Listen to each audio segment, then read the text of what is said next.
Penalty miss করেছি, এটা একটা মানে কি বলবো নতুন এক্সপেরিয়েন্স।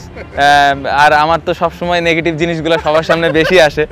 এর আগে 2টা গোল করেছি যখন নর্মাল খেলা চলতেছিল, সেটা সামনে কারো আসেনি। এটা খুব কঠিন একটা ডিসিশন ছিল। বড় ভাইদের এক্সপেকটেশন শান্ত সব কিছু করবে। ক্রিকেট বোর্ডের সাথে আমার আন্ডারস্ট্যান্ডিংটা বেটার পজিশনে থাকে, মেবি আসতেও পারি। আমি দলে থাকছি না। ছোটোখাটো ধারণা আছে যে আমি কেন দল থেকে বাদ পড়ে গেছি। সদ্যই সাবেক হওয়া ক্যাপ্টেন নাজমুল হোসেন শান্ত আপাতত একটা লম্বা ব্রেক পেয়েছেন। নাজমুল হোসেন শান্তকে দেখলে আপনাদের একটু নতুন নতুন মনে হতে পারে, কারণ তার লুকেও কিন্তু অনেকটা চেঞ্জ এসেছে। পাশাপাশি হয়তোবা নিজেকে আরও নতুন করে নতুনভাবে তৈরি করছেন।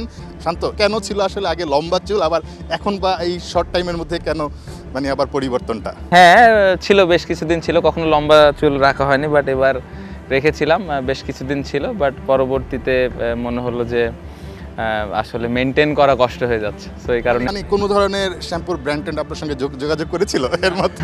না না না, এরকম কোনো কিছু না, বাট জাস্ট শখের কারণে করা। ভালো সময় কেটেছে। এর মধ্যে আবার আমরা সোশ্যাল মিডিয়ায় নাজমুল হোসেন শান্তকে ফুটবলার নাজমুল হোসেন শান্ত, গোলকিপার নাজমুল হোসেন শান্ত হিসেবে আবিষ্কার করেছি। এটার রহস্যটা কি আসলে? আমরা এলাকায় আমি গেলে প্রতি বছরই আমরা একটা ফুটবল ম্যাচ খেলি, সিনিয়র জুনিয়রদের একটা ভিতরে ম্যাচ চলে, সো এবারও খেলার সুযোগ হয়েছে। আমরা সোশ্যাল মিডিয়ায় যে ছবিগুলো দেখেছি এর মধ্যে দেখলাম একটা পেনাল্টি মিস করেছেন, আবার গোলকিপিংয়ে দেখলাম ভালো সেভও করেছেন। এক্সপিরিয়েন্সটা কেমন ছিল? না না, খুব ভালো। পেনাল্টি মিস করেছি, এটা একটা মানে কি বলবো নতুন এক্সপেরিয়েন্স। আর আমার তো সবসময় নেগেটিভ জিনিসগুলো সবার সামনে বেশি আসে। এর আগে 2টা গোল করেছি যখন নর্মাল খেলা চলতেছিল, সেটা সামনে কারো আসেনি, বাট উইচ ইজ ফাইন, ফানের জন্য ভালো। কোন পজিশনটা বেশি পছন্দ? স্ট্রাইকার। স্ট্রাইকার? তাহলে গোলকিপার হতে গেলেন কেন? না, ওই যে বললাম যে এলাকায় বড় ভাইদের এক্সপেকটেশন শান্ত সব কিছু করবে। এনিওয়ে, গোল মিস করেছেন, নিশ্চয়ই সামনে যে সুযোগগুলো আছে সেগুলো আসলে ভালোভাবে কাজে লাগাতে চাইবেন, সুযোগগুলো মিস করতে চাইবেন না। সবচেয়ে বেশি আলোচনা যেটা হয়েছে সাম্প্রতিক সময়ে আপনার ক্যাপ্টেন্সিটা ছেড়ে দেওয়া নিয়ে, এবং এটা আপনি মোটামুটি ক্লিয়ার করেছেন শ্রীলঙ্কাতেই। আপনি কি একদমই খুব সহজেই সিদ্ধান্তটা নিতে পেরেছিলেন? না, ইটস নট ইজি। যদি আমি অনেস্টলি বলি, এটা খুব কঠিন একটা ডিসিশন ছিল। আমি যখন টেস্ট ক্যাপ্টেন্সিটা ছেড়ে দিয়েছি, এবং এটা আমার জন্য একটা ডিফিকাল্ট সময় ছিল, বাট আমি এটা খুব প্রফেশনালি হ্যান্ডেল করার চেষ্টা করেছি, এবং এটা আমি খুব পজিটিভলি নেওয়ার চেষ্টা করেছি। ক্রিকেট বোর্ড আমাকে জানালো যে ওয়ান ডেতে তারা আরেকজনকে ভাবছেন। সেই মুহূর্তে আমি আসলে ডিসাইড করেছি যে দলের বেটারমেন্টের কারণে আমার সরে যাওয়া উচিত। ইটস নট অ্যাবাউট যে আমি 2টা ফরম্যাটে ক্যাপ্টেন্সি পাইনি তাই আমি এখন করব না, জিনিসটা এমন না। It's all about Bangladesh cricket team. আরও একবার ক্যাপ্টেন্সির দায়িত্ব যদি আপনার কাঁধে দিতে চায় বিসিবি, আপনি কি নেবেন?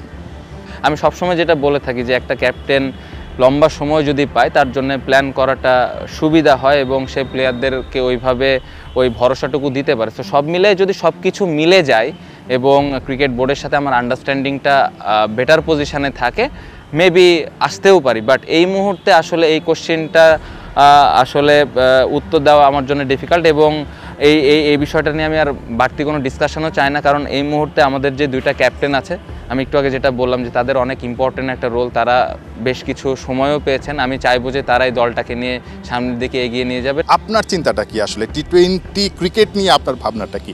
আপাতত যেহেতু আপনি দলের সঙ্গে নেই, এই দলে অবশ্যই আমি কামব্যাক করার জন্য ওই প্রস্তুতিটা নিচ্ছি, এবং আমার যদি আপনি লাস্ট 2022 ওয়ার্ল্ড কাপ, দেন বিপিএল, দেন ইংল্যান্ড সিরিজ, 22-23 সময়টা খুব ভালো গিয়েছিল, এবং তারপরের সিজনটা খুব ভালো যায়নি। স্ট্রাইক রেটের হিসাব যদি আমরা করি, রানের দিক দিয়ে মোটামুটি রান হচ্ছিল। ডোমেস্টিক যে টুর্নামেন্টগুলো আছে, বিপিএল আছে, দেন এনসিএল, টি20 আছে, যদি এই টুর্নামেন্টগুলোতে আমি পারফর্ম করতে পারি এবং যে জায়গায় আমার ল্যাকিংস আছে সেই জায়গাগুলোতে আমি ঠিক করতে পারি, তাহলে আমার মনে হয় যে দলে সিলেক্টররা যদি আবার মনে করেন তাহলে আবার কামব্যাক করার সুযোগ আছে। জাস্ট যখন টিম সিলেকশন হয়েছে শ্রীলঙ্কা সিরিজের আগে, তখন সিলেক্টর জাস্ট জানিয়েছে আমি দলে থাকছি না। রিজনটাও আমাকে মোটামুটিভাবে বলা হয়েছে আমি কেন দলে নেই। সো আমার একটা ছোটোখাটো ধারণা আছে যে আমি কেন দল থেকে বাদ পড়ে গেছি। নাহিন বিন জাসিম, 71, ঢাকা।